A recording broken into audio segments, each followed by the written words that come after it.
The Backchannel. I'm Anthony Davis. It's 9 o'clock here on the West Coast, and it's 9, 10,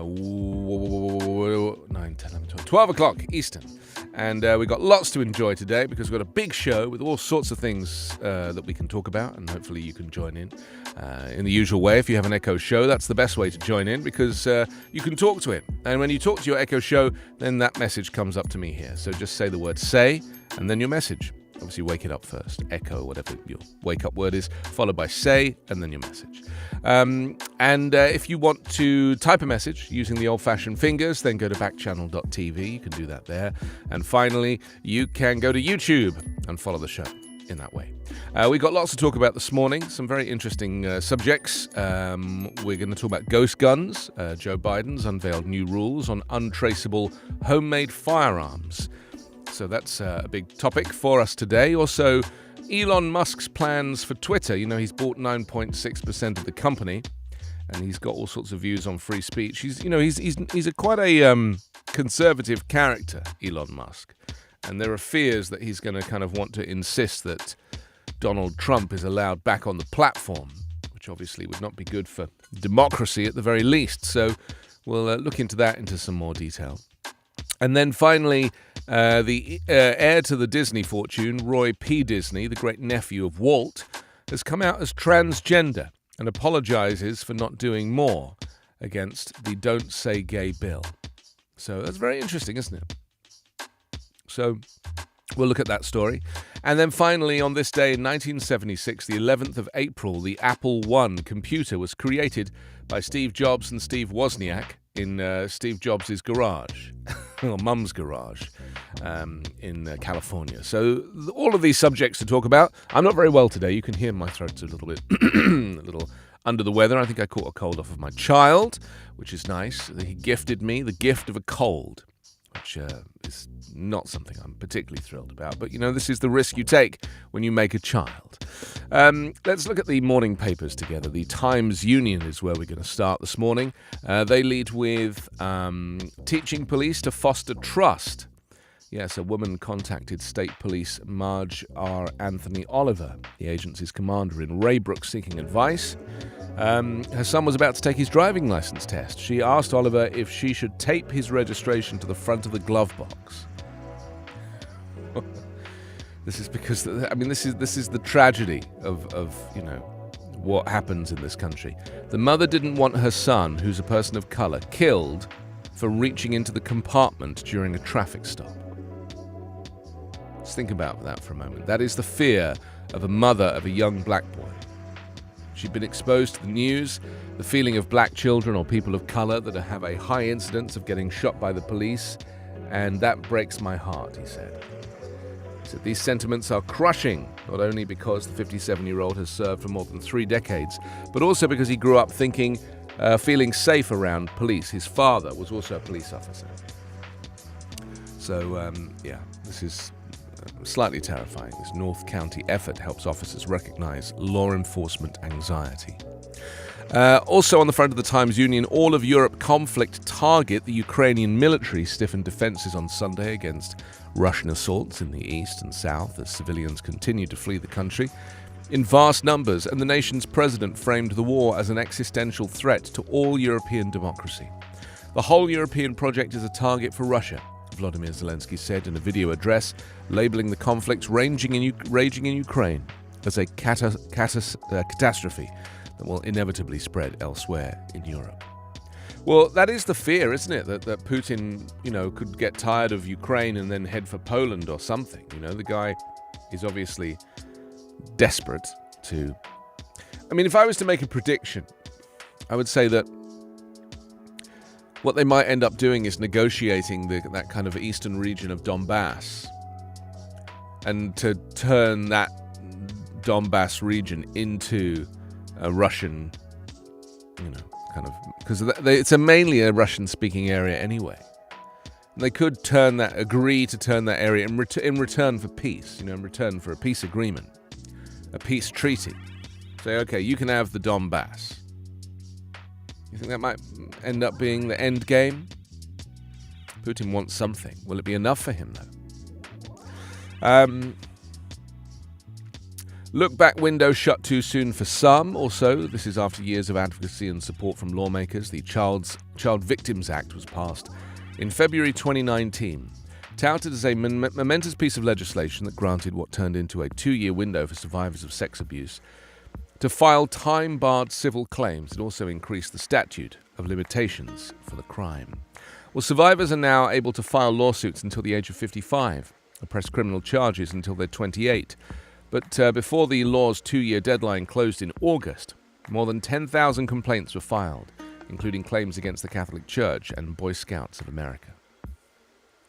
Do you know, I have friends, people that I meet, who tell me these terrible stories about, experiences they've had with teachers or partners or, and I always say, well, why don't you do something about it? Now that you're out of it, surely it's worth communicating, not necessarily going to the police, but even if you have contact with that person, you could message that person and say, look, here we are all these years later. I just want you to know that your behavior amounted to sexual assault, or your behavior amounted to emotional blackmail, or whatever it is. I just think that there are so many people that get away with stuff because when you're in it at the time, you kind of don't realize what's happening to you. But, the benefit of time gives you the opportunity to try and right those wrongs by just communicating with that person that their behavior was unacceptable. Sometimes, obviously, it takes a lot of strength to do that. And some people do it, they through social media, they shame people through social media. But I think there are probably more appropriate ways of doing it.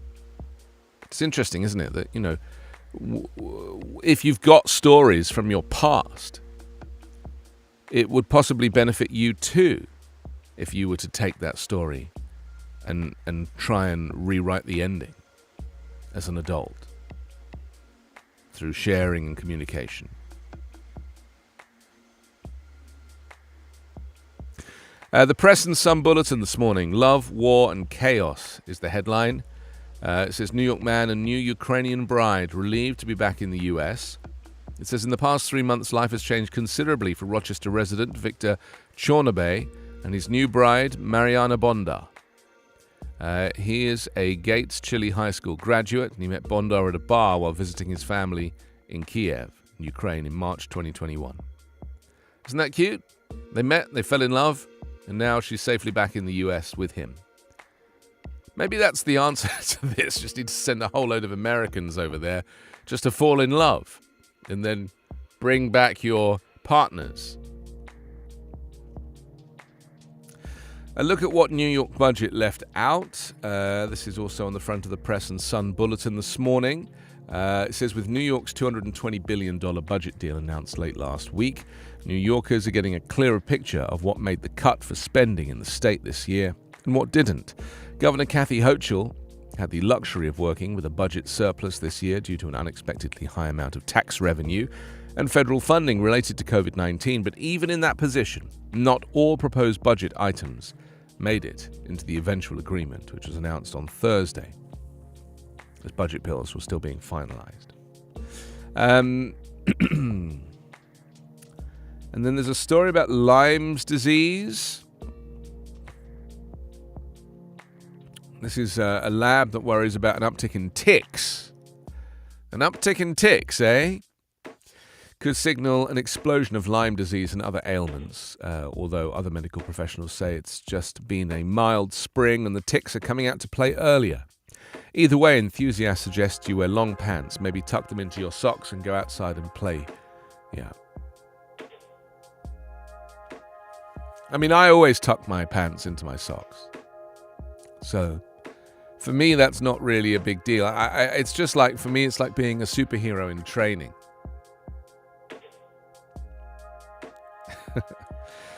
Program for those with disabilities debated. It says unemployed New Yorkers with disabilities can get intensive career training through a program called Access VR.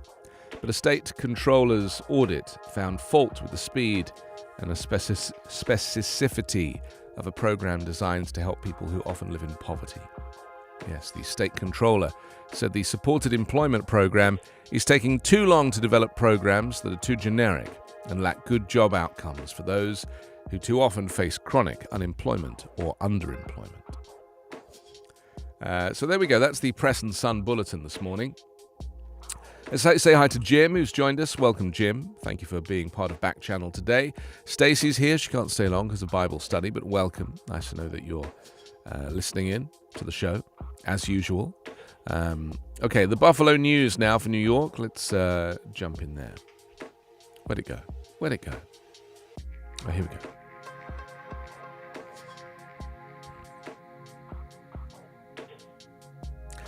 State provides more assistance for refugees here. Budget includes appropriation of $6 million to help them adjust. Yes, refugee resettlement, which helped turn around Western New York's decades-long population slide, is getting a boost from state lawmakers.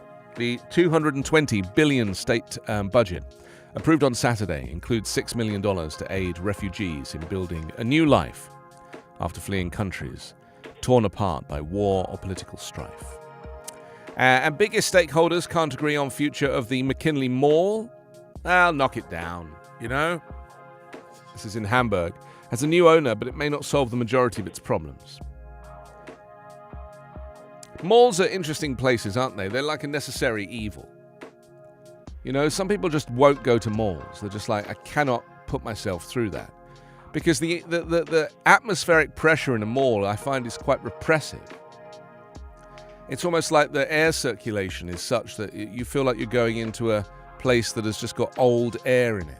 You know what I mean? And sometimes they blast it with air conditioning and it's just too cold, and other times it's just too, I don't know, I feel like there's a unsavory pressure in a mall. Or there's just nothing. No atmosphere, just nothing. You just feel nothing. Until you go into the store, and then of course you get all of the feelings and the vibes of whatever store that is, you know, because they design them and they fit them out. But when you're walking through the kind of public areas, it can be a very soulless existence. Unless, of course, you arrive at the food court, then everything changes, you know. Then all of a sudden you're faced with all of these wonderful options. Give me a mall food court any day. You can often enter the mall by the food court if you know your way around. You can often park really close to the food court. Just follow the old people, because that's what they're doing. And then you just walk into the food court, and you don't even have to go into the proper mall. You know, you just go straight into the food area. And then you're faced with all this choice.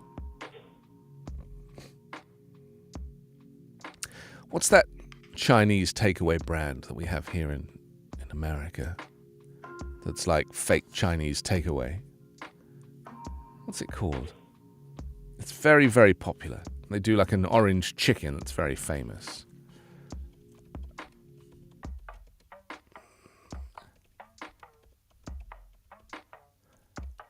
I can't eat a corn dog. It's called, what's it called? I'm just looking it up.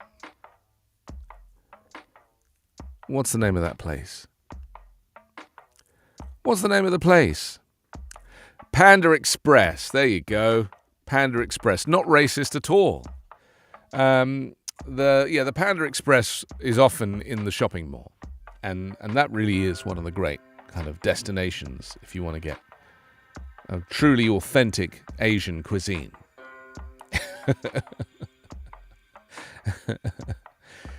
But my brother used to be a huge fan of the orange chicken in Panda Express. No chickens were harmed in the making of this orange chicken, by the way. Nor were any oranges, I'm sure. Lots of customers, few cars. Why autos are an inflation risk. Yes, it says Karina Deal is eager for more sedans and pickup trucks to sell her customers in and around Pittsburgh. But as the pandemic enters its third year, cars remain in short supply and the squeeze on inventory shows no sign of abating. If I could get 100 Toyotas today, I would sell 100 Toyotas today, she said. Instead, she's lucky to have 3. It's the same with every brand. Dealership-like deals are wrestling with inventory shortages, the results of a dearth of computer chips, production disruptions, and other supply chain snarls. That's not a problem just for car buyers who are paying more. It's also a problem for economic policymakers as they try to wrestle the fastest inflation in 4 decades under control. Car prices have helped push inflation sharply higher over the past year, and economists have been counting on them to level off and even decline in 2022, allowing the rising consumer price index to moderate markedly. Yes, I went with my sister or helped my sister go buy a car the other week, and she ended up paying double what that car would have cost about 6 months ago. Double. I couldn't believe it, I mean, almost double. With the tax, it was double. Still don't understand why you have to pay full tax on a second-hand car here. It's crazy. Where I'm from, you don't pay tax on a second-hand car. The second-hand car is the price is the price. Because the tax on the vehicle, when it was originally sold, is when the tax was paid. But for some reason in America, you have to keep paying the tax. Maybe it's different in different states, but certainly in California, this is what it is.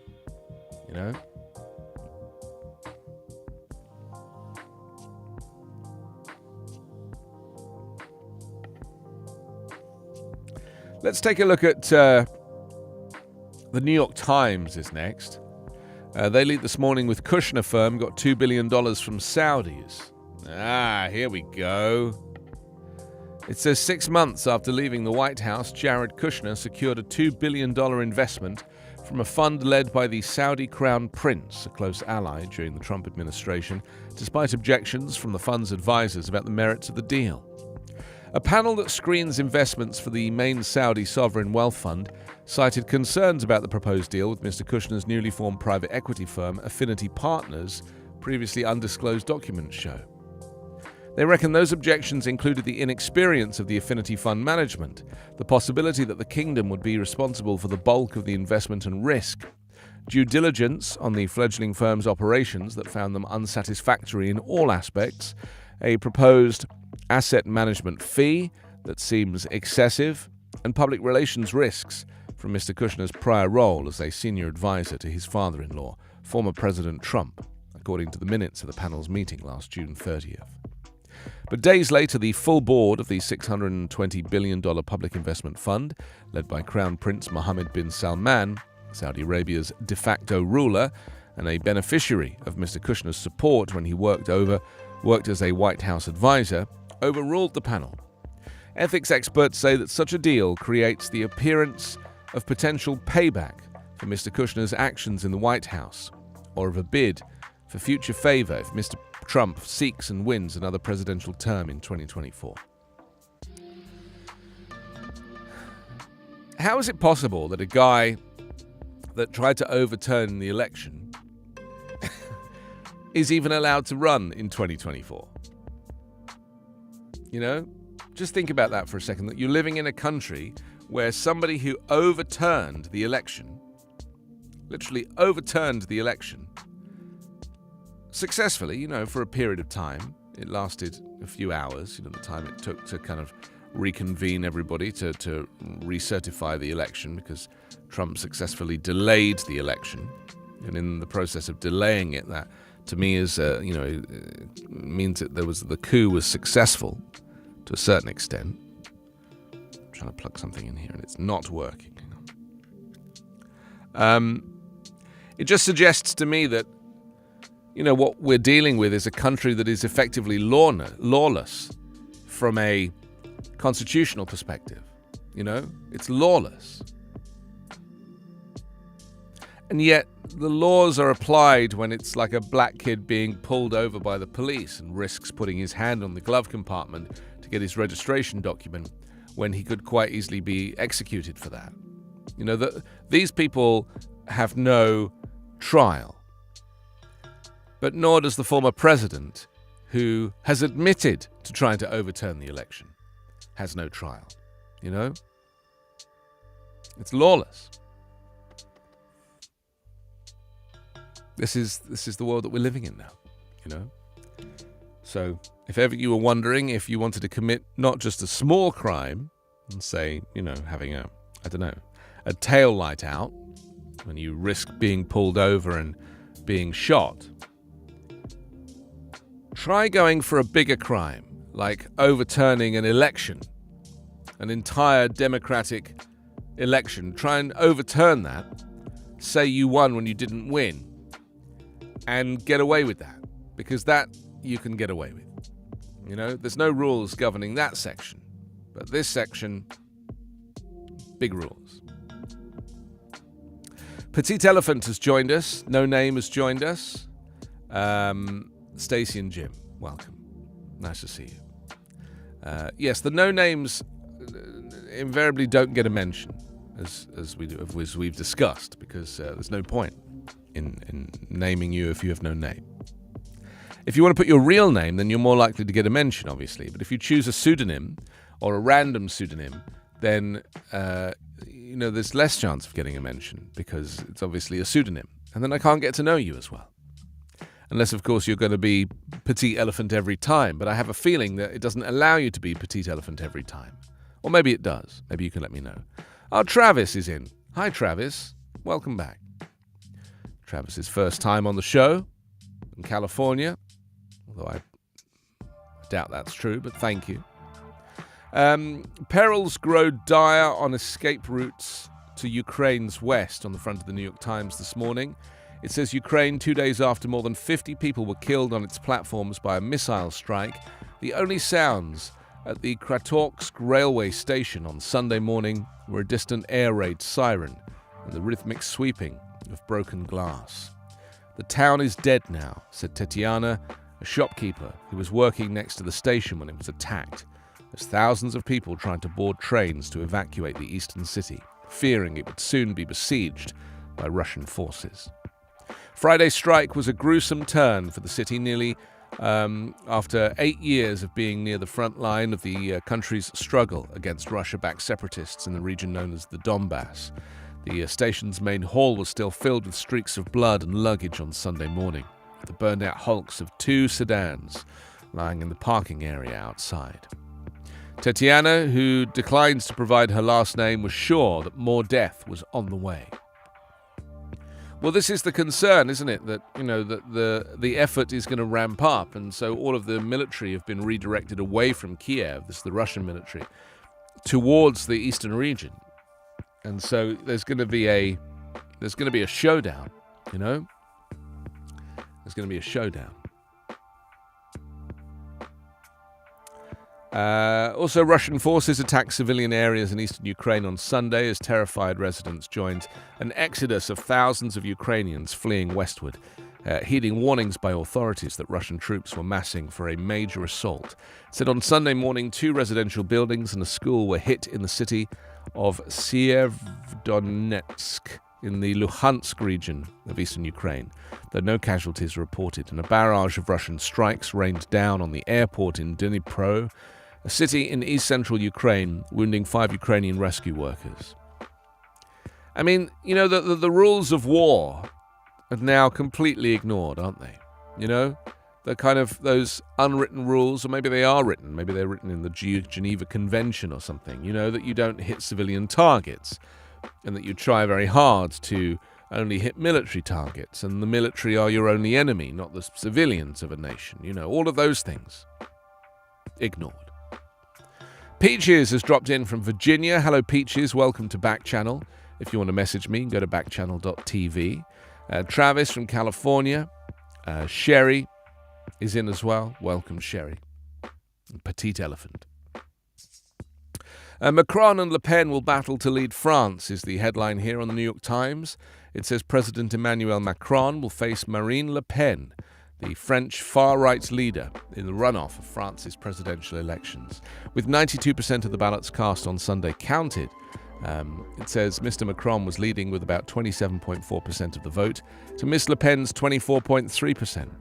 Miss Le Pen benefited from a late surge that reflected widespread disaffection over rising prices, security and immigration. You see, this is the thing I don't understand. If prices rise and security is an issue and immigration is an issue, don't then vote for the far-right person, because they're not going to help any of those things. It's the wrong team. Just voting for the wrong team.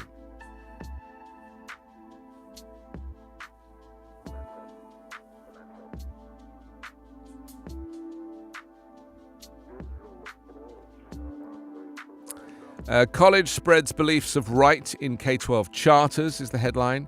It says with only 1,500 students on a small-town campus in southern Michigan, Hillsdale College is far from the power corridors of government and top-ranked universities, but it has outsized influence in the conservative world with strong ties to the Washington elite. Republican leaders frequently visit, and Justice Clarence Thomas delivered the 2016 commencement address, calling Hillsdale a shining city on a hill for its devotion to liberty as an ascendant of government, not a benefit from government. There we go. Not sure I can believe anything that Clarence Thomas says anymore. He has been compromised, as they say. And if you don't believe me, just ask his wife. Crypto firms have a wish list. States are turning it into law. This is out of Tallahassee in Florida. The debate took less than 4 minutes in the Florida House last month. Legislatures quickly and swiftly gave approval to a bill that makes it easier to buy and sell cryptocurrency, eliminating a threat from law intended to curb money laundering. One of the few pauses in the action came when two House members stood up to thank crypto industry stakeholders for teaming with a state official to write a draft of the bill. So there we go.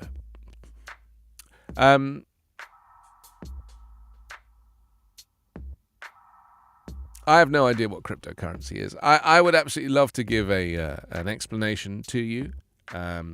Producer Carla has just requested I give an explanation. I really don't know. I think it's a currency that has been born in the virtual world that is overvalued, and some people got in very early and did very well, and word spread of that, and therefore that kind of increased the value of the cryptocurrency. But in reality, it's just it's a distraction. And soon there'll be like a federal cryptocurrency, and that will diminish all of the kind of independent cryptocurrencies. That's right, you need your cryptocurrencies to buy your NFTs. I have a lifetime membership to the National Film Theatre, so it's okay.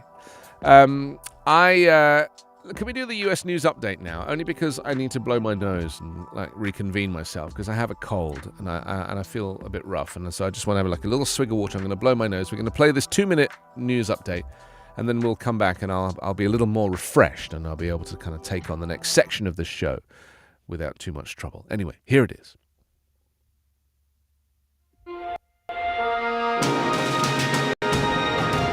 It's Monday, April 11.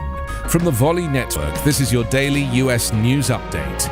I'm Anthony Davis. A local prosecutor in Texas will dismiss criminal charges against a 26-year-old woman who was arrested for a self-induced abortion in a case that has drawn national scrutiny and led abortion rights activists to demonstrate on her behalf. Following a grand jury indictment of her on March 30th, Lizelle Herrera was arrested on Thursday by the Starr County Sheriff's Office, which cited a spokesman who said she intentionally and knowingly caused the death of an individual by self-induced abortion.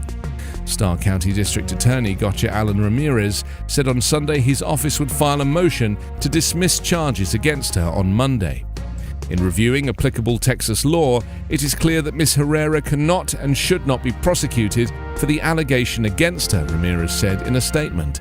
Starr County is on the Mexican border in the Rio Grande Valley region in the southern tip of Texas. Ramirez said sheriff's deputies were right to arrest her, as to ignore the incident would have been a dereliction of their duty, but he also said district attorneys have prosecutorial discretion and that his oath is to do justice. The case also reignited controversy over Texas's strict abortion law that was largely upheld by the U.S. Supreme Court in December. Known as Senate Bill 8, the law bans abortion after 6 weeks of pregnancy before many women even know they are pregnant, and does not women who are impregnated by rape. Your daily US news update is part of the Volley Network. To hear my live daily morning show, ask your Amazon Echo device to open Backchannel.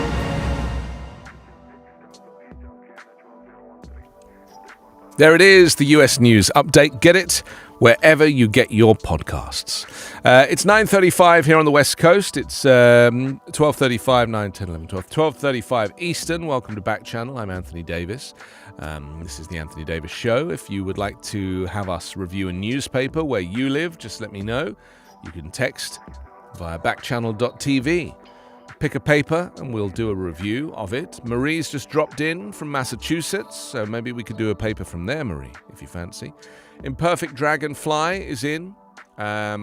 Peaches, Travis, Sherry, Petite Elephant, Stacey and Jim, welcome to this Monday morning.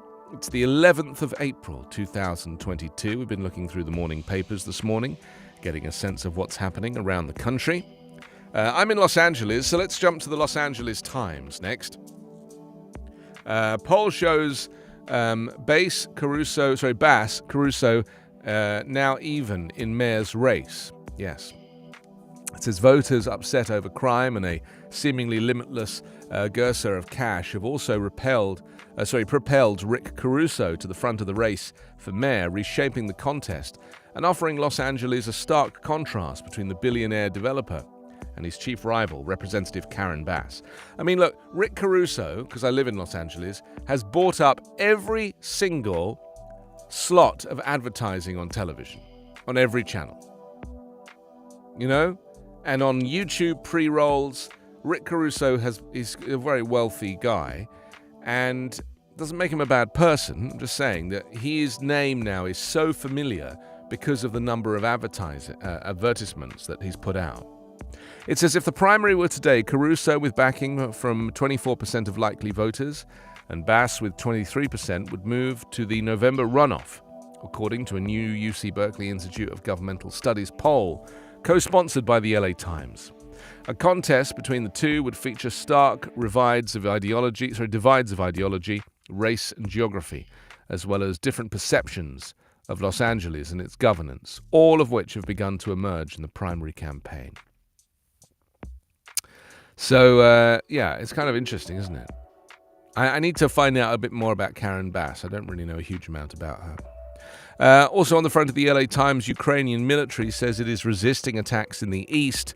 The Ukrainian military stiffened defenses on Sunday against the Russian assaults in the east and south, as civilians continued to flee the country in vast numbers, and the nation's president framed the war as an existential threat to all of Europe. The whole European project is a target for Russia, President Volodymyr Zelensky said in a video address, labeling the conflict raging in Ukraine as a catastrophe that will inevitably spread elsewhere. Russian aggression was not intended to be limited to Ukraine alone, to the destruction of our freedom and our lives alone, he said. The Ukrainian military said it was resisting Russian efforts in the east to break through from the city of Izyum, which Russian forces have seized as a strategic foothold to take more territory. And a photograph of workers guiding a crane to remove the body of a man from a mass grave in Bucha, where hundreds of people were killed by Russian soldiers. The body will then be transported to a morgue for identification. Yeah, I mean, this is horrific. You know, these bodies literally...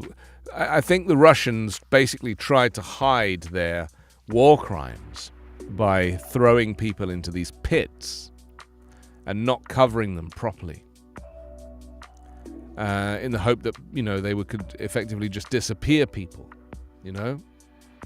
But they didn't do a very good job because they left in a bit of a hurry, and so now all these bodies are having to be exhumed and excavated so they can get a proper identification and a proper burial.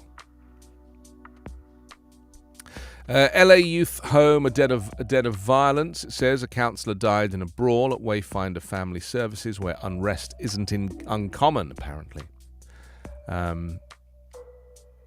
This is not good, is it? That at an actual family services facility, that there is violence going on at the very place that it's supposed to be safe for these young people. Abortion bans that no longer permit exceptions for rape, it says. Conservative states take an increasingly hard line. Yes, this was off the back of one that was announced in Oklahoma yesterday or on Friday. It says, as conservative states enacted stringent abortion bans in recent decades, there was one threshold that they were loath to cross. Abortion was nearly always allowed in cases of rape or incest. It was a veneer of acceptance embraced by every Republican president from Reagan to Trump, and even the strongest abortion foes, that a woman should not be required to carry a rapist's child. Well, not anymore. Just as the states may be on the verge of regaining expansive authority to outlaw abortion, eliminating rape and incest exceptions has moved from the fringe to the center of the anti-abortion movement. In 2019, Alabama gained national attention by passing a state law banning abortions with exceptions only for lethal abnormalities and serious health risks to the patient. There was a brief backlash to Alabama's law, but over the last 4 years, 10 states have enacted abortion bans in early pregnancy without rape or incest exceptions.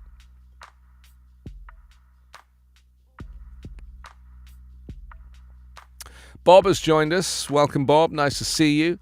Fierce Aardvark has popped in as well. Debbie's here from Texas. Vivian, welcome. Marie, Imperfect Dragonfly, and Alma and Peaches, all welcome. If you want to message the show and you're not with an Echo show, then just go to backchannel.tv on your phone. You can also, if you do have an Echo show, and I think Bob and Debbie and Vivian and Imperfect Dragonfly and Petite Elephant all have an Echo show, then just wake it up, say the wake up word, followed by say, and then your message. You can say whatever you like to me, and I'll read it out, make it part of the show. That's all part of what Backchannel is, you know. You talk back to the channel. Oh, I just worked that out. So that's what it means. Who knew? Altered insects could be set loose, it says. The mosquito in the mosquito breeding rooms of British biotech company Oxitec. Scientists have lined up fresh eggs, each the size of a grain of salt, using microscopic needles. The white-coated researchers inject each egg with a dab of a proprietary synthetic DNA. Yeah, check that out. For 4 days, Oxitec technicians care for the eggs, watching for those that hatch into wriggling brown larvae. Those injection survivors, as the company calls them, face a battle of tests to ensure their genetic modification is successful. Soon, millions of these engineered mosquitoes could be set loose in California in an experiment recently approved by the federal government. Oxitec, a private company, says its genetically modified bugs could help save half of the world's population from the invasive Aedes aegypti mosquito, which can spread disease such as yellow fever to humans. I'll be honest, when I first moved to California, there weren't any mosquitoes here. You know, that was part of my interest because the climate wasn't right for mosquitoes. And then with the climate change, of course, climate's been changing rapidly in the last 5 years. Now we have a huge number of mosquitoes here, and you get bitten. You never used to get bitten in LA. And now it warmed up, and consequently, the mosquitoes like the environment now. Okay, so that's the Los Angeles Times this morning. If you have a local paper where you live and you would like us to review it, then just send me a message and we'll do that. Let's go to the Napa Valley now and to the Register. Wineries sued over website accessibility. It says dozens of Napa Valley wineries have been sued for website accessibility non-compliance in the last year, causing frustration and confusion for the businesses hit with the lawsuits. Trade groups estimate that about 4 dozen local wineries have been sued, with an overwhelming majority of the lawsuits coming from a single plaintiff, Andres Gomez, who has filed hundreds of these lawsuits dating back to at least 2016. The firm representing Gomez in some of the cases, an offshoot of San Diego's Potter Handy LLP, caused the Center for Disability Access, had not responded for comment.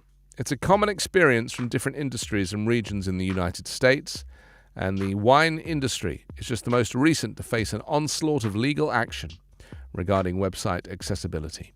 Specifically, to be compliant, businesses must ensure that each page of their website can be readily processed by screen reading programs or other assistive technology. Photos are accompanied with text and descriptions, and design features are in line with ADA requirements. It's very interesting, isn't it? You know, it's like there's another scam going around called copyright trolls, you know, because I fell foul of this, where the law firm writes to you thinking that you're going to buy into their scenario. I got hit with a fine by a legal company for using a photograph on my blog 12 years ago. Just a regular photo from the internet, from Google Images. And I wrote a blog, and they were like, "You've used this photo illegally, you have to pay us $2,500. And I was like, what are you talking about? It's a blog. It's not a commercial enterprise, it's a blog. Doesn't matter.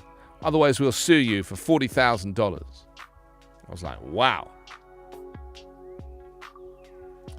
So I told them that I couldn't afford it, and I could offer them $50 paid in installments. And eventually they went away. But they were very aggressive, and I looked it up, and it turns out it's a whole thing called copyright trolls. And this thing with accessibility is very interesting because obviously you want your website to be accessible. Of course you do. But the law, this is like a self-governing law. And so what's happening is there are some people who've realized that there's a loophole here and that they can sue and they can win. And so in the case of this one guy, Andres Gomez, he's filed hundreds of these lawsuits dating back like 6 or 7 years.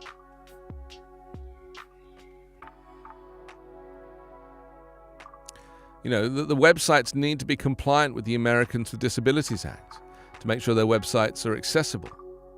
But if people haven't done it in time, then they are open to being sued. The problem is the people suing them are also aware of the fact that this is a loophole, and they take advantage of it.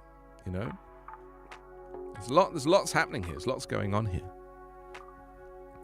A gold mine of Napa history is the headline. New census numbers offer a detailed look into Napa of the 1950s. It says theatre usherette, radio repairman, blouse presser at a shirt factory, switchboard operator, pipe fitter at Mare Island, hospital attendant, prune sorter, and even a soda jerk. Such were just some of the many jobs that Napans held in 1950. On April 1st, 72 years after the data was gathered, the US government released what some consider a treasure trove of information about Napa County, a digitized archive of 1950 census data, right down to the scanned images of the very cards the census takers actually wrote on. Interesting, right? Its new census number offer a detailed look into Napa of the 1950s. And there's a photograph of men raising the flag at the opening of Shipyard Acres on the 23rd of January 1943. Also on the front of the Napa Valley Register this morning, health fair returns. It says for the numerous groups of paying attention to the health of Napans individually and as a county, there is no substitute for getting their messages across person to person. The opportunity finally returns on Sunday afternoon when more than 30 groups gathered for Napa County's first annual public health fair since 2019, after the annual gathering was cancelled during the pandemic. As hundreds of visitors strolled past a succession of booths and displays at downtown Napa's Fuller Park, members of more than 30 groups encouraged passers-by to buy produce at the farmers market, to learn about the dangers of substance abuse, provide life-saving CPR, or even get vaccinated against COVID-19. There it is.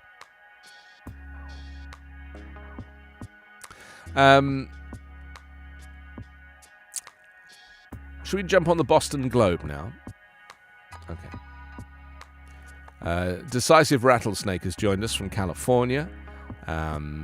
We've got Bob has popped in as well. Fierce Aardvark is in. Debbie is here. Vivian, Marie, Imperfect Dragonfly. Do you remember when these pseudonyms first started appearing on here and we didn't really know what they were? And we presumed that we had someone called Jen who was in, and I thought she was making them all up. I mean, it was kind of fun. I think I preferred it when I thought it was Jen doing it. Let's go to Boston now, the Boston Globe. Get a second booster. Here's what doctors say. Federal health officials say anyone 50 and older can get a second booster shot to protect themselves against COVID-19. If you fall in that group, should you get one? Experts and officials are offering varying advice. But a common theme is that the shots are needed most by people who are in their 60s and older and those who have underlying health conditions. What exactly has been authorized? Well, the US CDC says anyone 50 and older may choose to get the second booster or fourth shot at least 4 months after their last vaccination. I wonder if I'm eligible. I mean, I'm not 50, but I kind of feel like I would want to anyway. Just looking to see when my last vaccination was. Here we go. It's in my wallet. My third one was on the 8th of November. December, January, February, March, April. Yeah, it's kind of the right time for me. I mean, if I went down to if I made an appointment, they would probably let me have one, you know? They don't really check anymore. They're just like, yeah, come on then. I would probably get a booster. I'm a Moderna kind of guy, thoroughly Moderna guy. Some experts have questioned whether it was the right time to offer second boosters, despite concerns about the arrival of the Omicron BA2 subvariant. A major surge has not yet materialized in the US, but others have said that officials made the best call they could, given that BA2 are the limited information available on the evolving virus. Dr. Rochelle Walensky, director of the CDC at a White House media briefing last Tuesday, urged a subset of those eligible to step up and get the second booster. So there we go. What they sometimes do is they say over 50s and then they'll go, okay, go on then, over 40s. Or go on then, everybody go and get yourself one. And that's when I say, I already got done. I predicted this. That's what I did with the last booster. I basically got it just before they announced it. And then there was a run on them and I was already done, Russian assault on civilians mounts, it says. Russian forces attacked civilian areas in eastern Ukraine on Sunday, as terrified residents joined an exodus of thousands of Ukrainians fleeing westward, heeding warnings by authorities that Russian troops were massing for a major assault. On Sunday morning, 2 residential buildings at a school were hit in the city of Sievierodonetsk in the Lubansk region of eastern Ukraine. Cole has just joined us. Hello, Cole. Welcome. Malik as well. Welcome. Vigilance on COVID behind the scenes. Some routines and rhythms of governing return, but Baker keeps an eye on numbers. This is the governor, the Boston governor, I guess. Governor Charlie Baker is folded behind a table in his office, examining how often COVID-19 is showing up in people's poop. Oh, that's right. They've been doing wastewater testing, which I think is genius if you think about it, because, trying to get people to go and get a test is difficult. But everybody goes to the bathroom, right? So if they test the wastewater, they're going to get a much more accurate version of what it is, that, how much COVID is in certain areas. You can even break it down to areas, It says the wastewater data in front of him and several of his aides of the late March meeting show COVID levels have crept up since mid-month, including in places such as Brockton and North Attenborough. But one slide notes the overall numbers are still well below weekly averages from a year ago. Mulling the data, Baker cuts in to ask what that means for the daily case counts in the coming weeks, somewhere between 800 or 1,000. Yeah. It's very clever to test the poop, I just think that it's so obvious. I mean, maybe they couldn't do it before. They didn't know that it was, an option. But now it's wonderful.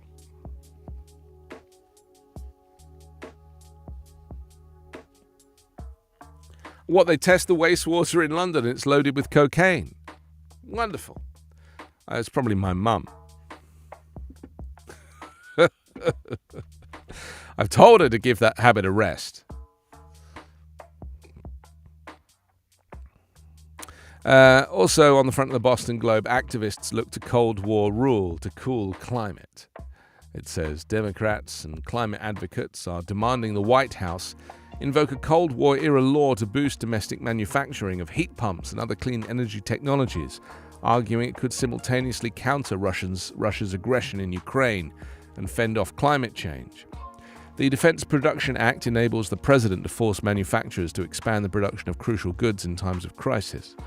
Truman wielded the law in the early 50s to bolster steel production for the Korean War.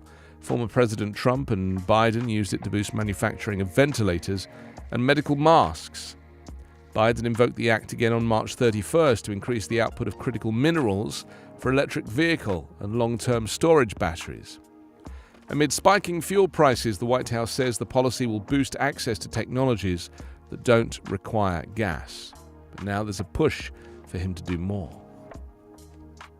Yes, heat pumps are kind of very interesting, aren't they? Conceptually, very interesting. And they're much better for the environment than, what we currently use to heat our homes. So it's definitely worth considering, if you're in the market for a heat pump, that is.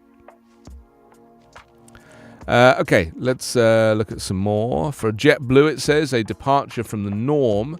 It says, too often, glance at the flight board elicits groans aimed at Logan's largest carrier. It says it's the darling airline of Boston, or at least it was. JetBlue has always dominated Logan Airport as its biggest carrier for at least a decade. It consistently tops lists ranking the best domestic airlines and the best, and charms passengers with low fares and such perks such as expansive legroom, free Wi-Fi and unlimited snacks. But lately, JetBlue's mounting struggles have come to a head. The airline delayed or cancelled over 100 flights last week at Logan alone. On Sunday, JetBlue cancelled 49 flights and 77 more were delayed. And a visit last Tuesday by Chief Executive Robin Hayes to debut non-stop flights to London turned into an apology tour for JetBlue's recent performance.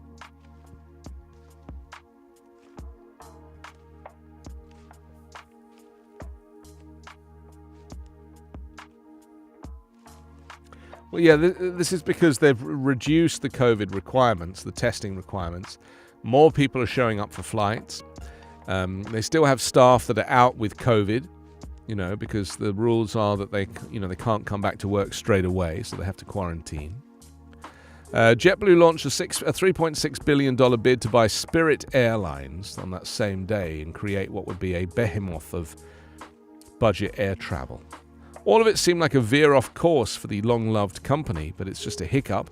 It's a bad week amid a tough few months, or is it one of the industry's shining success stories, becoming just another airline that everyone loves to hate?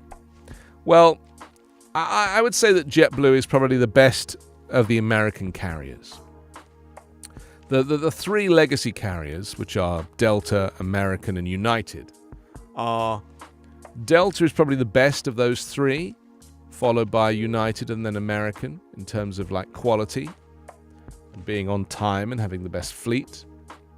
It's interesting that American Airlines is probably one of the worst airlines in America. It's kind of weird the way that works.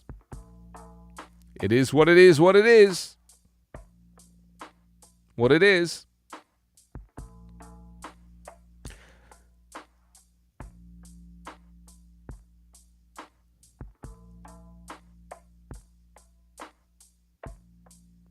A man was killed after becoming trapped in the door of a Red Line train as it pulled away from a platform in South Boston on Sunday. Oh, goodness me. I mean, that's not ideal, is it?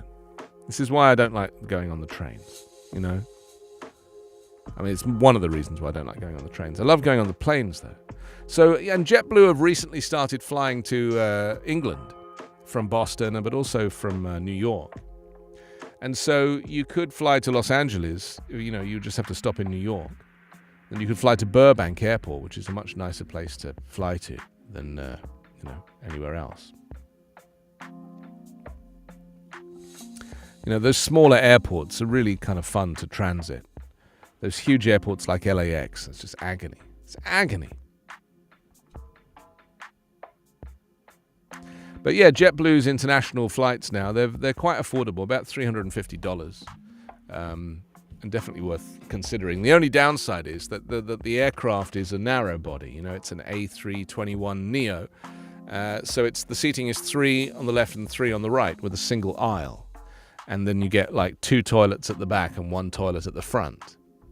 And I just think for an international flight, I'd rather be on a wide body, where you get a bigger plane, 2 aisles, and consequently more toilets, I wonder if the ratio is the same fundamentally, though. I suppose there has to be a minimum ratio of toilets per passenger. So for every 100 passengers, they need a toilet. So if the aircraft has 300 passengers, then it needs 3 toilets. But it can't be. It's got to be like 1 to 50. Otherwise, you'd just be standing in line the whole time. And the problem with a single-aisle aeroplane is if there is a line for the bathroom, there's only one aisle to stand in. And if the cart wants to come by, forget it. Who needs that kind of stress?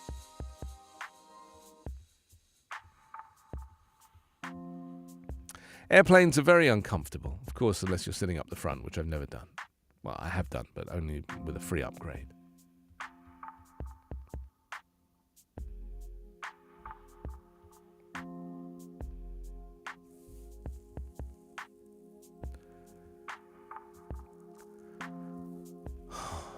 Carla accidentally booked herself a flight to Los Angeles from London next to the toilet, which is never good because, I always felt that a bathroom should have 2 doors with a vestibule, to separate you. In fact, in restaurants in Europe, there is a requirement, certainly in England, there is a requirement for the bathroom to have 2 doors. Did you know that? You can't just go straight into the toilet from a restaurant. You have to go in 1 door and then into a vestibule and then a second door. And that's the law in England for bathrooms, because it separates diners from the toilet.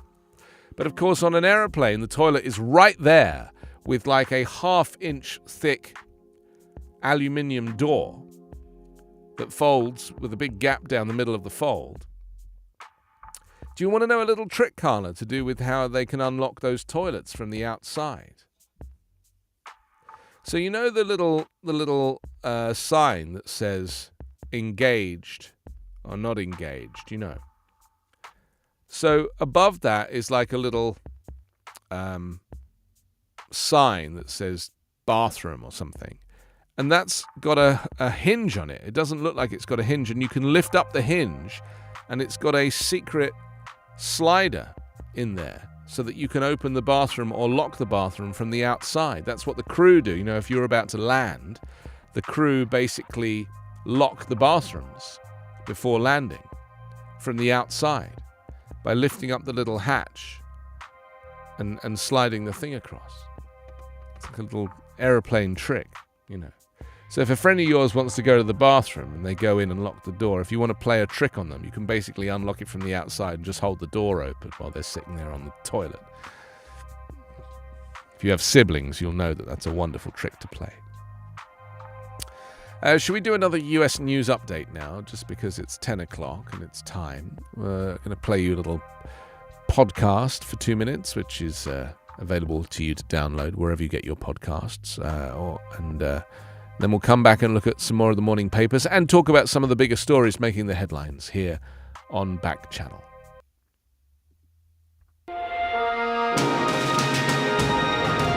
It's Monday, April 11. From the Volley Network, this is your daily US news update. I'm Anthony Davis. A prosecutor in Texas will dismiss criminal charges against a 26-year-old woman who was arrested for a self-induced abortion in a case that has drawn national scrutiny and led abortion rights activists to demonstrate on her behalf. Following a grand jury indictment of her on March 30th, Lizelle Herrera was arrested on Thursday by the Starr County Sheriff's Office, which cited a spokesman who said she intentionally and knowingly caused the death of an individual by self-induced abortion. Starr County District Attorney Gotcha Alan Ramirez said on Sunday his office would file a motion to dismiss charges against her on Monday. In reviewing applicable Texas law, it is clear that Ms. Herrera cannot and should not be prosecuted for the allegation against her, Ramirez said in a statement. Starr County is on the Mexican border in the Rio Grande Valley region in the southern tip of Texas. Ramirez said sheriff's deputies were right to arrest her, as to ignore the incident would have been a dereliction of their duty. But he also said district attorneys have prosecutorial discretion and that his oath is to do justice. The case also reignited controversy over Texas's strict abortion law that was largely upheld by the U.S. Supreme Court in December. Known as Senate Bill 8, the law bans abortion after 6 weeks of pregnancy before many women even know they are pregnant, and does not exempt women who are impregnated by rape. Your daily US news update is part of the Volley Network. To hear my live daily morning show, ask your Amazon Echo device to open Backchannel. There it is, the US News Update. Get it wherever you get your podcasts. 5 minutes after 10 here on Backchannel and everywhere. I'm on the West Coast, obviously. It's 5 minutes after 1 Eastern. Scared Guinea Pig has dropped in. Welcome. Hi also to Superb Alpaca from Texas. Turkey's with us as well. Average Hamster has dropped in as well. And Aiden, thank you, Aiden, for joining us from Georgia. Wonderful. Nice to know that you're here as we work our way through the morning papers and get a sense of what's happening around this crazy world. Should we do a couple from Florida before we move on? Because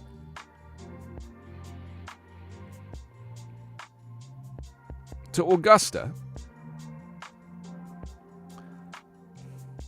Oh, that's right. Yes, Aiden in Georgia. Have you ever been to Augusta, to the golf tournament there? Is that something you've ever attended? Be interesting to know. You can let me know.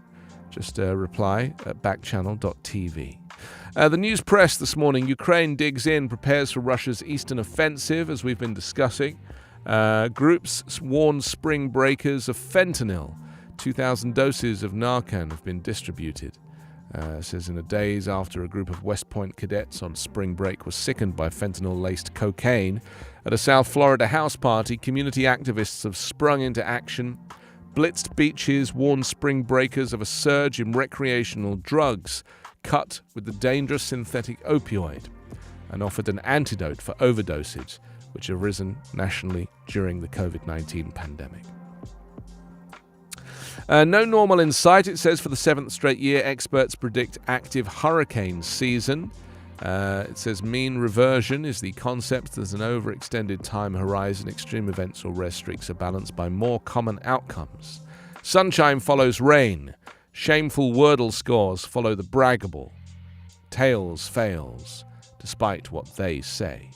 I don't know what any of this means. I have no idea what they're talking about here. This is kind of an interesting, very poetic version of journalism. So there we go. That's the news press. Svani's just joined us. Sravani, welcome. Nice to see you, Sravani. Thanks for being part of Backchannel. Okay, that was the news press. Let's go to the St. Lucie News Tribune next.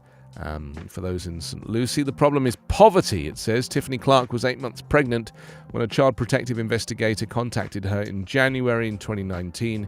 In response to a tip called in to Florida's abuse hotline, Clark told the investigator the truth. Her first son showed signs of severe autism. At 4, he wore diapers, fed from a bottle, and said little more than mama. He dashed out of her unsecured doors, flailed on the floor in frustration, and chewed his hands with deteriorating teeth that were tough to keep clean.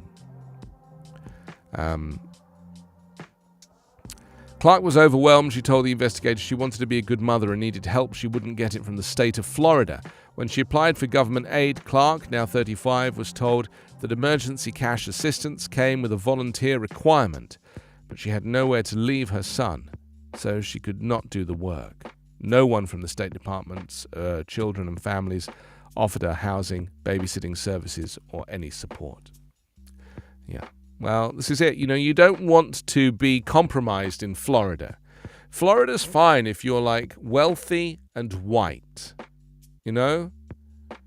Independent, own a couple of firearms. That's what where Florida's good for. If you're compromised, if you've got something about you that isn't mainstream, that isn't like cisgender, if you're gay or if you need an abortion, don't live in Florida. Just move somewhere else. Get out of that place. I know 2 or 3 people now that have left Florida recently. They're just like, I've got to get out of here. Herchala's life as saint of sacred places is celebrated. This is the life of ardent environmentalist, a 20-year Martin County Commissioner Maggie Reno. Herchala was celebrated on Sunday by those who remembered her as a relentless advocate for the state's wildlands, and whom a clergyman hailed as the saint of Martin County's sacred places. So that's nice. Celebration of life. Championing chimps is the headline. A photograph of Ricky, a 39-year-old chimpanzee rescued from the pet trade, tries to get the attention of a crowd taking a tour during the Save the Chimps Members Day event in St. Lucie County. It's rather cool.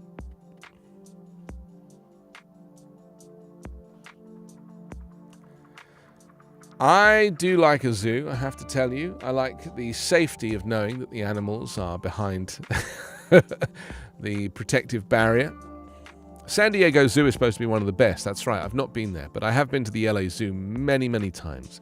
And the LA Zoo is also a great zoo because it's so huge and it's not in an urban area. It's in a nature reserve, so it's already in a nature reserve. So you're basically building these enclosures in an already nature-based space.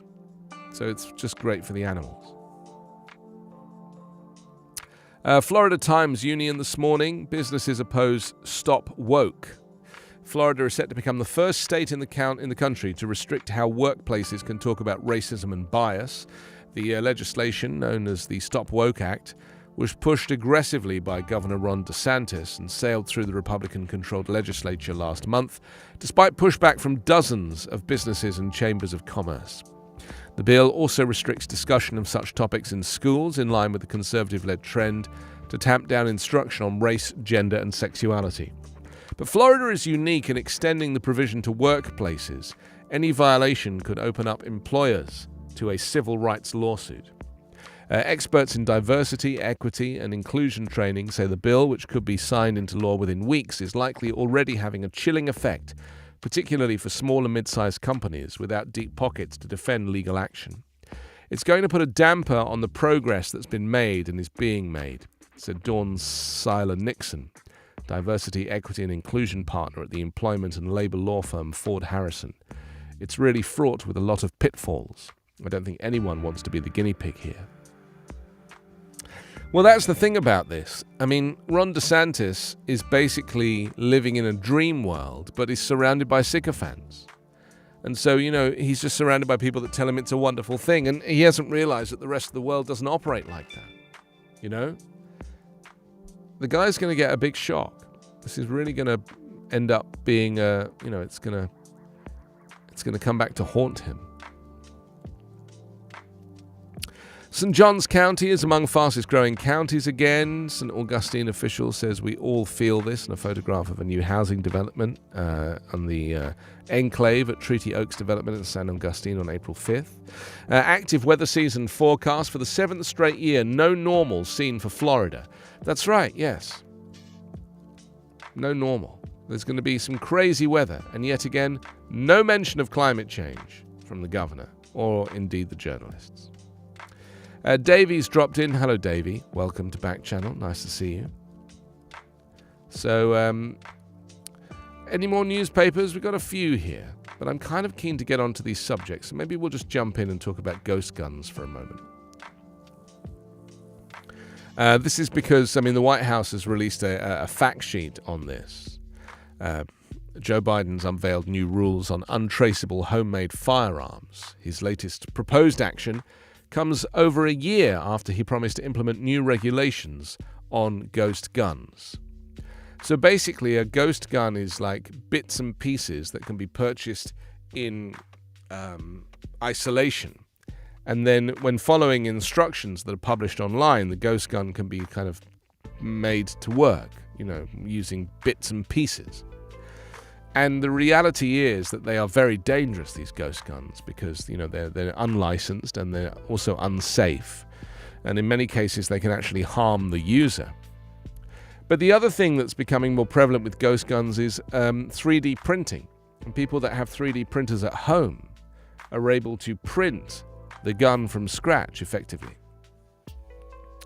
The U.S. Department of Justice launched a national ghost gun enforcement initiative, which is training on a national cadre of prosecutors and disseminating investigation and prosecution tools to help bring cases against those who use ghost guns to commit crimes. As Biden said at an event at the New York Police Department, if you use a ghost gun to commit a crime, not only are state and local prosecutors going to come after you, but expect federal charges and federal prosecution as well. So this is why the White House has released today a fact sheet cracking down on ghost guns and ensuring that ATF has the leadership it needs to enforce gun laws. Aiden's back. Welcome, Aiden. Appreciate you. Thanks for dropping back in here on the show. Joe Biden today is announcing a new firearm regulation meant to contain the use of privately made weapons, according to senior officials said, as he comes under pressure to take more steps to address a national crisis of gun violence. The regulation on so-called ghost guns, unregulated, untraceable weapons made from kits, will address a critical gap in the government's ability to track them by requiring background checks before purchase and serial numbers on some of the components. So this is obviously a big story, but at the same time, my concern is that this is paying lip service to the kind of gun control issue, but actually is not controlling the majority of the weapons that are being used in violent acts across the United States. Biden's also expected to name Steve Dettelbach, a former U.S. attorney from Ohio, as his nominee to lead the Bureau of Alcohol, Tobacco, Firearms and Explosives. The president's previous nominee was forced to withdraw amid opposition in the Senate. Well, the move comes as gun violence and crime have ticked up in the United States, putting pressure on the White House to take action. A rash of shootings over the weekend underscored the emergency. 4 people, including 2 teens, were shot shortly after a Major League Baseball game in Washington, D.C. on Saturday night, police said. In Illinois, 6 people were found injured after a shooting occurred in a residential neighborhood. Police are also investigating a shooting at a birthday party in Indianapolis, where 6 people were shot and 1 person was killed. And 2 people were also killed and 10 hospitalized after a targeted attack at Cedar Rapids nightclub, police said. Routine deadly gun violence is a uniquely American problem. Gun violence is a serious public health threat. Biden has made the most modest progress on gun control, but major steps like banning assault weapons or closing background check loopholes would require congressional action. Well, gun violence traditionally spikes in the summer months, lending further urgency to Monday's actions, they say. I mean, this is what I'm talking about. You know, the major issues here are not being considered. David, hello, welcome back. And Davey, and Stravani, Robbie, and Susan, and Scared Guinea Pig, all welcome here on Backchannel. It's 18 after 10 on the West Coast, 18 after 1 Eastern. You have me till 11 or 2, and then it's Hal, your pal, Hal, here on the Backchannel. So, yeah, if you have a view on ghost guns, it'd be nice to hear from you. My feeling is that this is a problem that is going to be impossible to regulate, you know? And I feel like saying all this stuff is makes a nice sound. But in terms of actually reducing gun deaths, I can't see how it's going to make any difference, genuinely. Okay, let's look at some more bits and pieces here. Elon Musk, I mentioned earlier, it says that he's decided not to join the board of Twitter. The company's chief executive, Parag Agrawal, says. Mr. Musk's appointment was due to become effective on Saturday after revealing that he'd bought a 9.2% stake in the social media platform. However, it was tweeted that Elon shared that same morning that he will no longer be joining the board. The Tesla boss remains Twitter's largest shareholder, and the firm will remain open to his input. Just over an hour after the announcement, Musk cryptically tweeted a single emoji. The tweet has since been deleted. The question is, why is Elon Musk buying into Twitter? And like other billionaires, Musk can't resist the siren call of owning big media.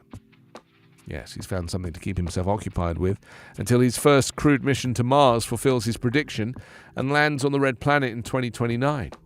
He's purchased a 9.2% share in Twitter for $2.9 billion, where he has 80.2 million followers, making him the social media company's largest shareholder. Given his $299 billion fortune, All it would take is a few mouse clicks to place the entire company in his shopping cart and complete the transaction in short order.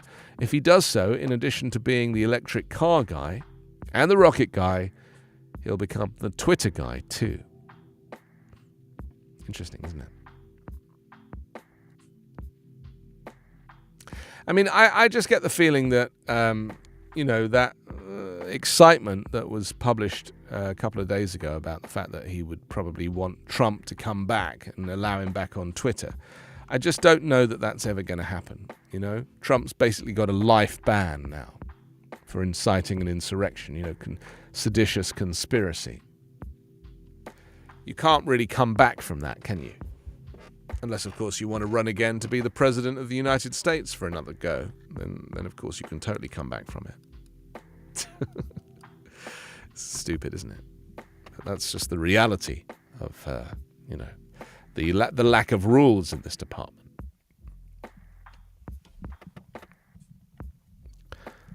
I'm trying to unplug something here, and it's not coming out the hole. Yeah. There we go. I got it. Don't worry, we're good. A little pluggage going on here, just keeping the show alive, as it were. Whose idea was it to build a MacBook Air with only 2 sockets on it? Whose idea was that?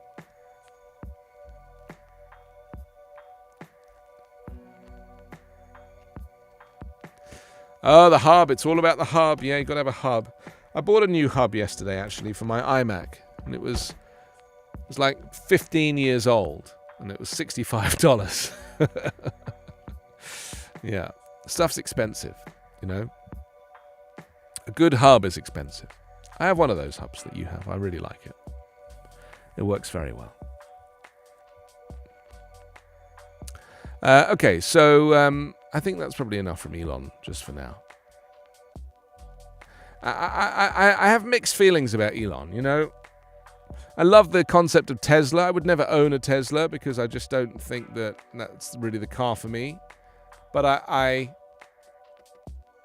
really appreciate the effort that's gone into making an electric car, but also a charging infrastructure, because that's the most important thing. It's really about that charging infrastructure, those superchargers that enable you to stop for 20 minutes and fill up your car and then just whiz off again for another 300 miles.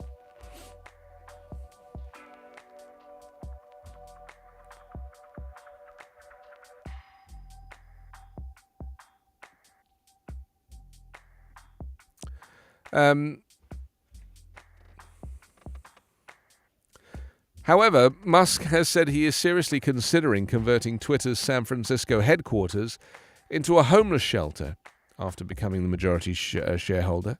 It's the latest suggestion the SpaceX and Tesla boss has made since buying the 9.2% stake in the social media platform, along with changes to Twitter's premium subscription service, cracking down on crypto scams and introducing an edit button. There's an edit button? When did that happen? No. Is that already a thing? Let me have a look. Can I edit a tweet that I've already put out? Surely not.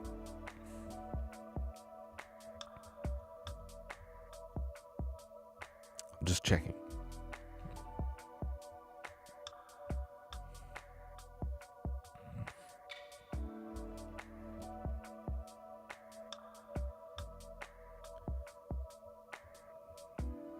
No, not yet. They haven't quite got there yet. Maybe it's coming.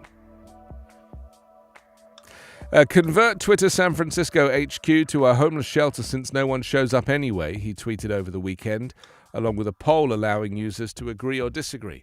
Yes, more than 90% of nearly 2 million respondents voted yes before the poll was deleted. He later tweeted on Sunday, "I'm serious about this one, by the way." Twitter announced last month that employees can work from home forever or whenever they feel most productive and creative, adopting a similar policy to several other tech giants since the COVID pandemic began. One of the people to respond to the poll was Jeff Bezos, the world's second richest person behind Mr. Musk. The Amazon chairman suggested Twitter should do a portion in a similar way to the retail giant, which opened a shelter within the campus of its Seattle headquarters in 2002. Yeah. Not 2002, in 2002. I think that must be 2022. Worked out great and makes it easy for employees who want to volunteer, said Mr. Bezos.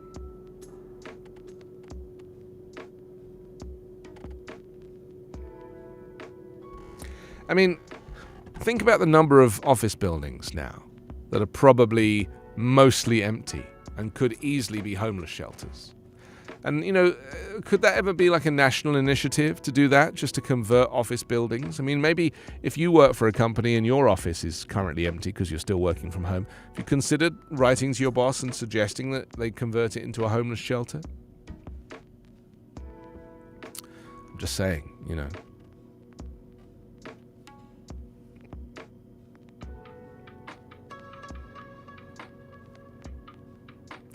I think the homelessness in Los Angeles is probably 20 times worse than in London. I mean, in the count in London used to be around 2,500 people on the streets every day. That was it was the big issue that used to count them, And I'm sure that number must have gone up since the pandemic.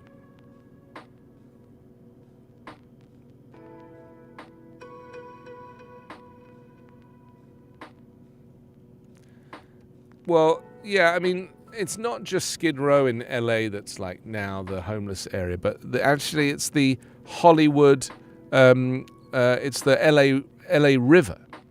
The LA River now has become a kind of, the sidings of the LA River has basically become the kind of ghetto for the homeless. It's quite something. I do want to look at this Disney story. This is after it's very interesting, actually. This is the heir to the Disney fortune has come out as transgender.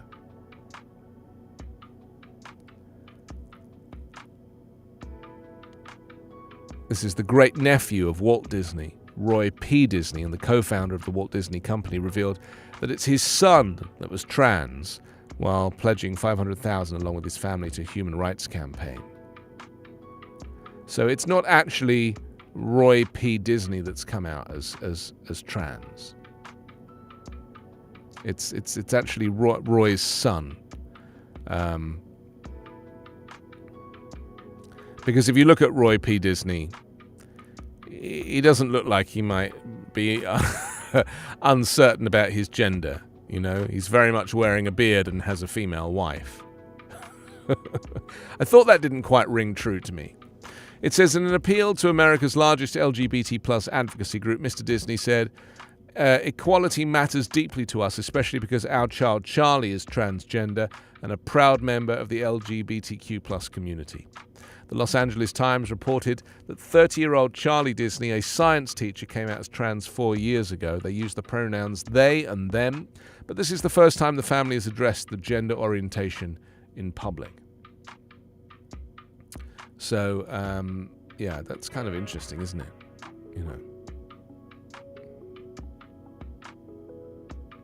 Let's take a look at some of the coverage of this particular story. I mean, a lot of this is to do with Disney World being in Florida, and of course Florida and Ron DeSantis announcing this, anti-trans and anti-gay and anti-everything bill, don't say gay bill, and obviously Disney being in Florida is, without saying anything, is therefore condoning it, and supporting it, and so it's taken a while.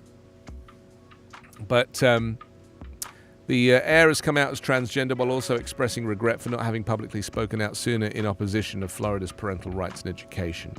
It says, dubbed the Don't Say Gay bill by critics, the legislation, which was recently signed by Florida Governor Ron DeSantis, prohibits teachers from discussing LGBTQ plus issues with students from kindergarten up to third grade. It says Disney had faced much criticism in the weeks leading up to the bill being signed into law, amid claims that the entertainment giant's CEO Bob Chapek had taken too long to speak out in condemnation of the legislation.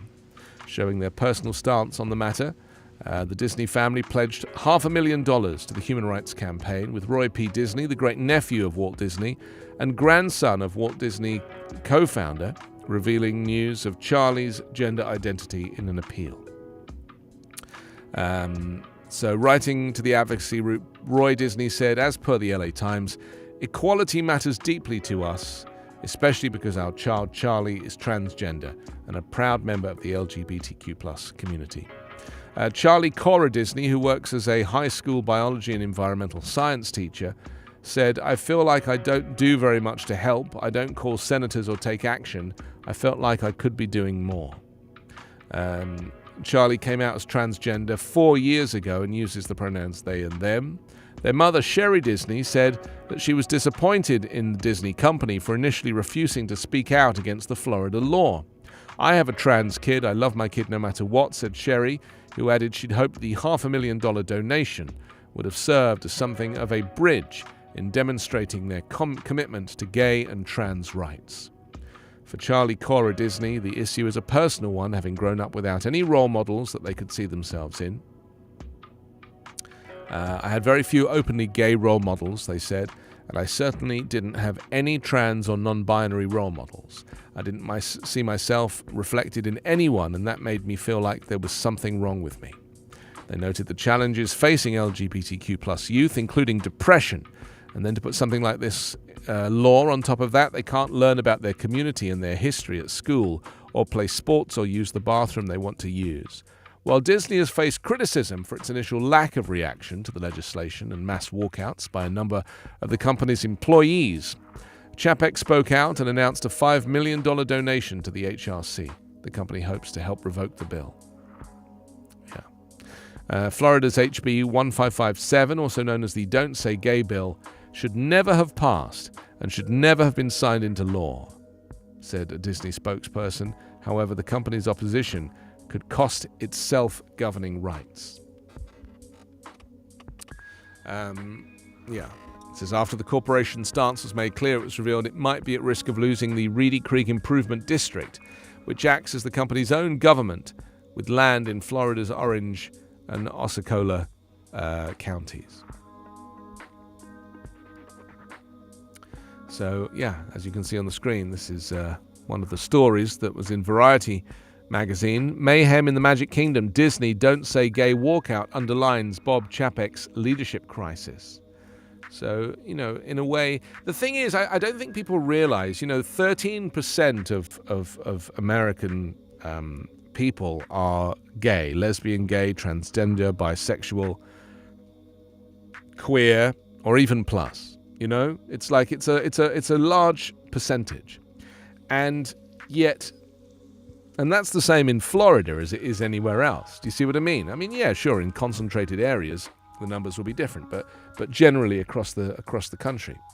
And the problem is, Ron DeSantis doesn't surround himself with these groups because he's obviously a bigot. So he chooses to kind of exist in a space where it doesn't matter. It doesn't matter to him.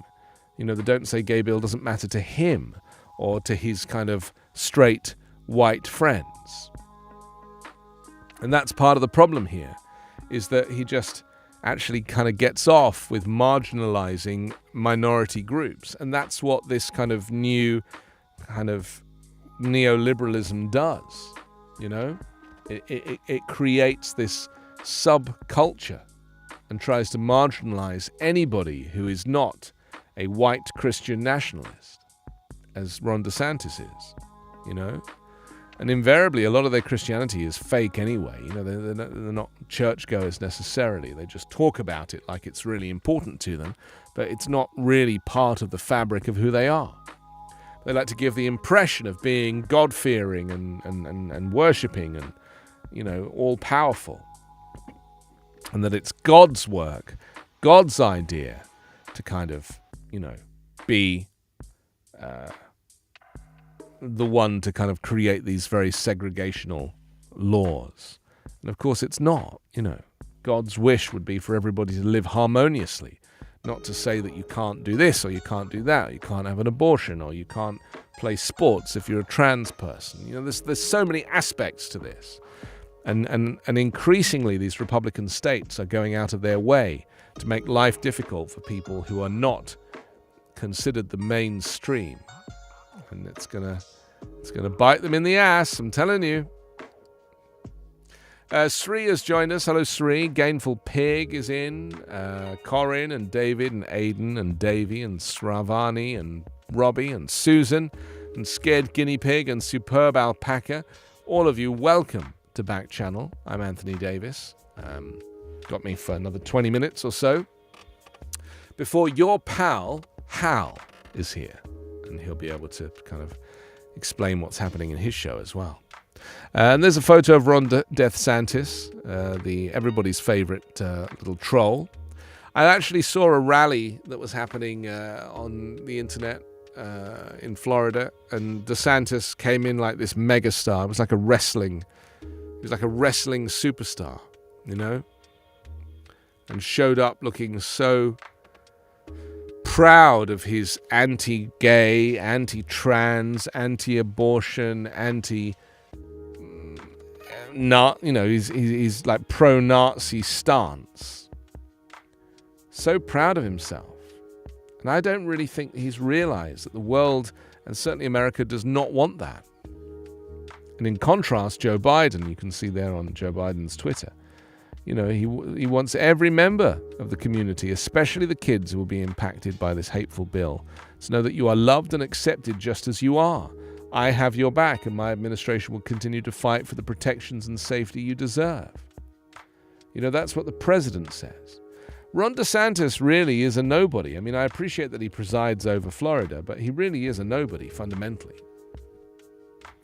And I think that a lot of the excitement about him being a potential presidential candidate could be short-lived. And actually, it won't be him at all. You know, he's obviously positioning himself for it, but I don't think necessarily it will be him. Okay, let's go back to some of our stories, because I do want to talk about Apple in just a moment, because that's a very big subject for me, something I'm very excited about.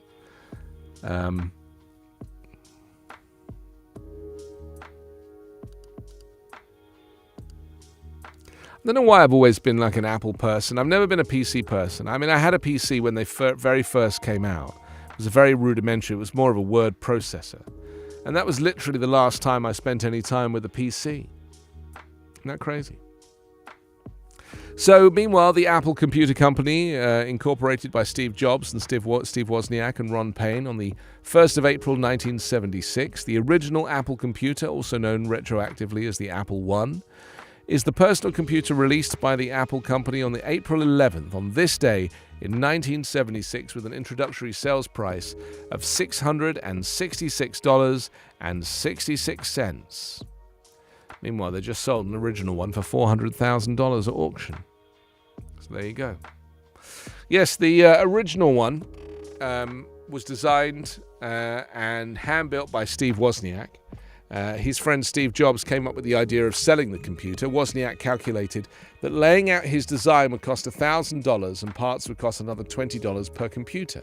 And he hoped to recoup his costs if 50 people bought his design for $40 each.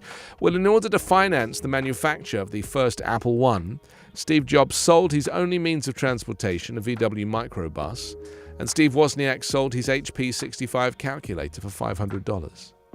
Isn't that great? And then Steve used the first Apple I for sales demonstrations and obtained an order from a local computer store for 50 computers at $500 each. Well, to fulfill the $50,000 order, they obtained $20,000 in parts with terms of 30 days net and delivered the finished Apple I product in only 10 days. A total of around 200 Apple I units were produced, and all but 25 were sold during the remainder of 1976. Well, as of 2013, at least 61 Apple computers were documented to exist, Apple I computers, plus an indefinite number of possible unreported cases. Only 6 have been verified to still be in working condition. I mean, this really is an example, the testament to the quality of the Apple computer, you know. I got my first Apple computer around 1992, I think. It was a Mac Classic, black and white screen, very small, just the screen was about 9 inches square, and it had a solitary slot for a 3.5-inch floppy drive. And Apple in those days used to make their printers as well. They were called script writers or do you remember bubble jet printers? Do you remember that? The bubble jet? Inkjet and bubble jet. I was obsessed with the bubble jet printer. Always loved peripherals, me, always. Anyway, long story short. So I had the Apple Classic, the Mac Classic, and I used that quite happily with my little scriptwriter printer. And it wasn't connected to the internet because there was no internet back then. So you basically just printed stuff out. That's why I said it was like a glorified word processor. And it was difficult to work. Sometimes things would get confused and I would have to phone my friend up and he would talk me through it of how to fix it. And then one day he wasn't available anymore. And I said, why are you not available anymore? And he said, because I just got a job as the editor of Macworld magazine. Which is, I was thrilled for him, but I was also a little disappointed. And that's really where I felt compelled to learn how to fix Macs, and to kind of make sure that Macs always worked. Because there is this issue where, people don't realize that a Mac is expensive to buy at the point of purchase, but it will last for a long, long time. And it's constantly evolving. The operating system will evolve. And so you end up with a computer. I use a 2011 computer, an iMac. And it's what, 11, 12, it's 12 years old. And it runs beautifully, No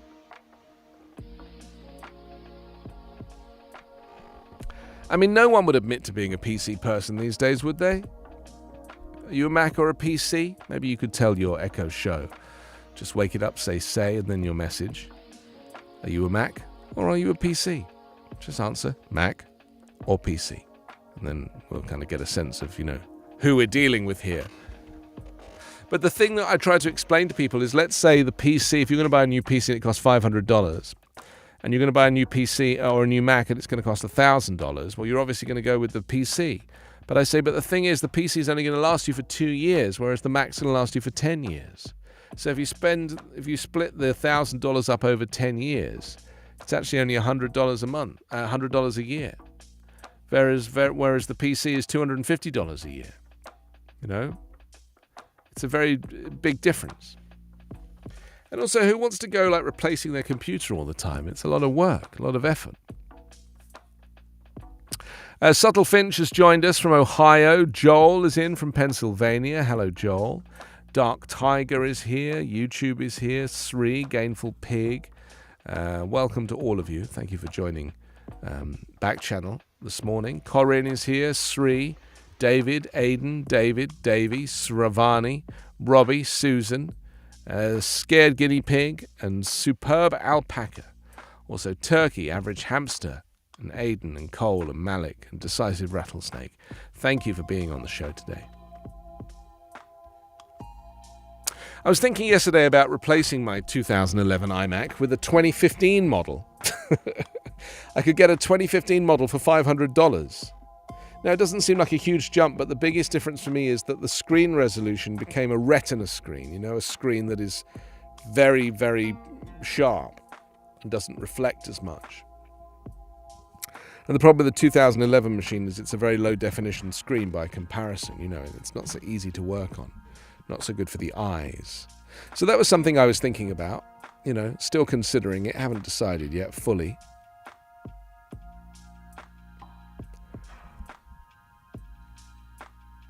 I think I'm team Steve Jobs, to be honest. I like Steve Wozniak. He's very cute. And also, the thing about Steve Wozniak is he's one of these guys that, doesn't really care for money so much, He's more of an adventurer. And in fact, if you follow him on Twitter, he's always posting where he is. He travels all the time.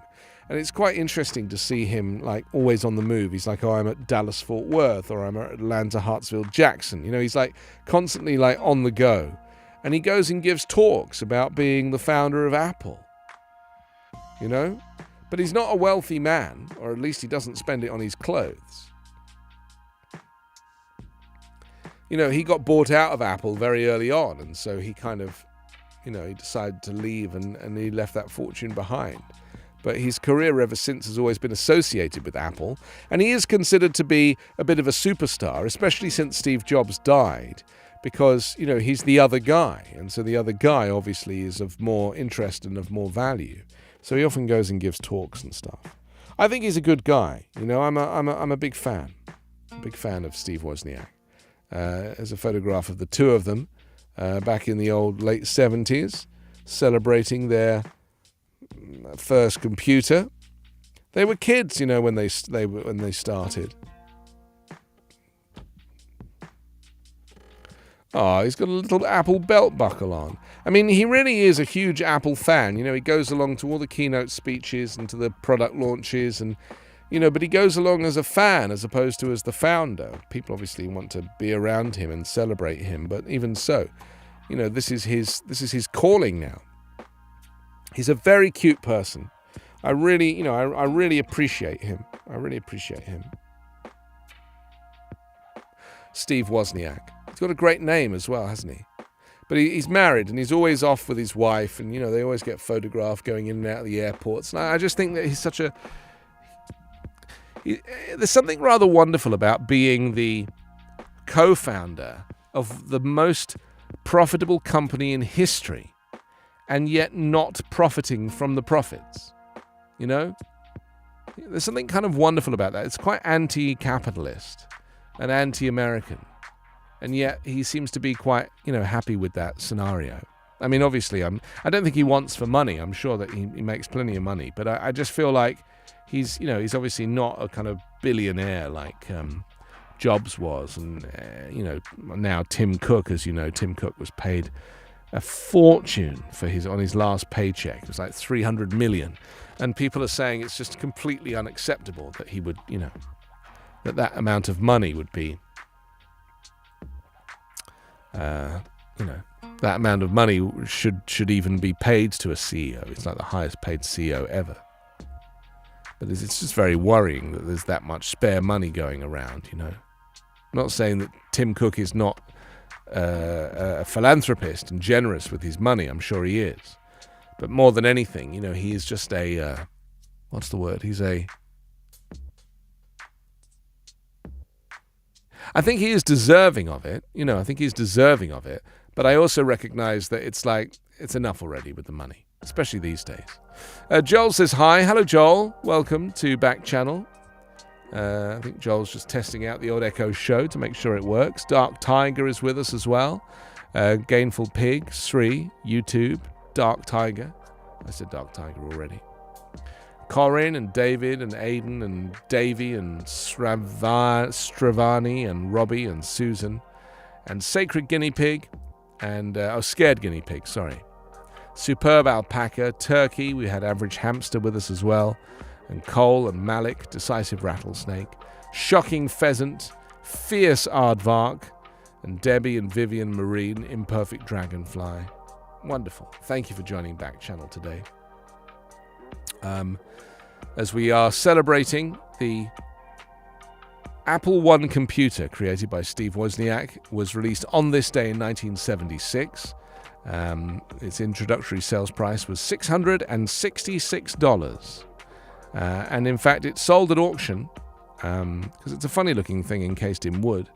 It sold in auction for $400,000. John Moran Auctioneers in Monrovia, California, auctioned it off on Tuesday. One of 200 Apple I computers that were designed, built, and tested by Steve Wozniak and Steve Jobs, with help from Patty Jobs and Daniel Kotke. What we have with the Apple I is sort of like the holy grail of vintage computer collecting, said Corey Cohen, an Apple and technology historian.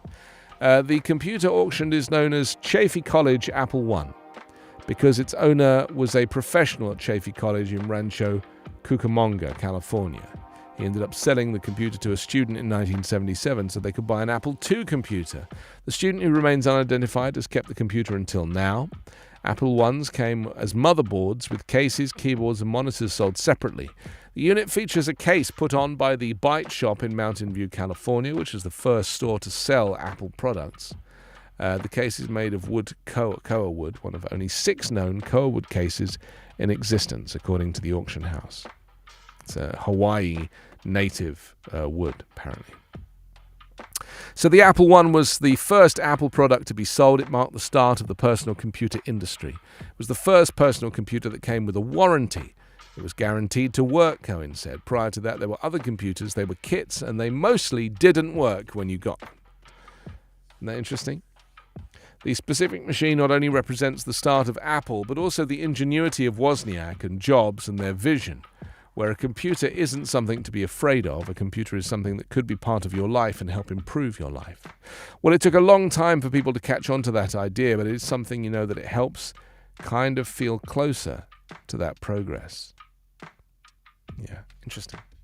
So there we go. That's the great story for today. I'm going to finish a little bit earlier today because I'm kind of struggling to speak with my cold.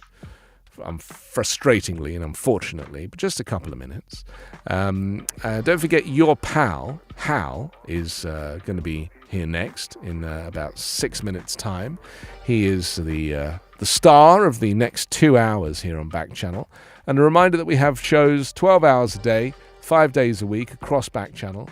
And if you tune in at any time, you are very welcome to communicate, share, and talk to your hosts and take advantage of them in the best way you know how.